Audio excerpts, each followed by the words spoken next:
YSR Congress party ప్రతిరూపాలు నూతనంగా నియమించబడిన గృహ సారథులని పార్టీ పటిష్టతకు గృహ సారథులు కష్టపడి పనిచేయాలని, రేపు మరలా ప్రభుత్వం వచ్చిన తర్వాత కూడా కష్టపడిన వారికందరికీ గుర్తింపు ఉంటుందని గూడూరు నియోజకవర్గ ఎమ్మెల్యే వరప్రసాద్ వెల్లడించారు.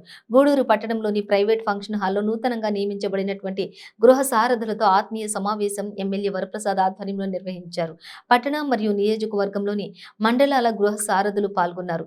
ఎమ్మెల్యే వరప్రసాద్ ముందుగా వైఎస్ రాజశేఖర్ రెడ్డి చిత్రపటానికి పూలమాలలు వేసి నివాళులర్పించారు.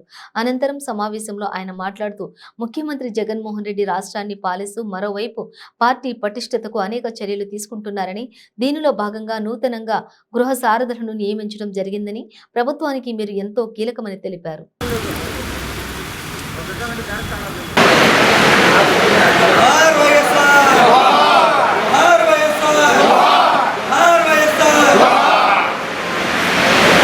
కీలకమైన వాళ్ళు ఇప్పుడు ఎమ్మెల్యే అంటే అన్ని చోట్లకి వెళ్ళలేదు, అలాగే నాయకులు ఉన్నారు గోపాల్ రెడ్డి గారు, అన్ని చోట్లకి మేము వెళ్ళలేము. సో మా ప్రతిరూపాలు వైఎస్ఆర్ పార్టీ ప్రతిరూపాలు మీరు అక్కడ ఉంటారు. మీరు మన ఈ పార్టీకి చెవులు కళ్ళు కూడా మీరే.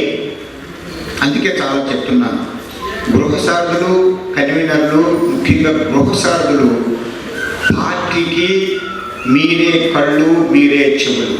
అంటే ఏంటి, ఏమన్నా కనుక మనకు హానికరం జరిగేటట్టు ఉంటే మీరు వెంటనే మీ మండలి ఇన్ఛార్జికి తెలియజేస్తారు.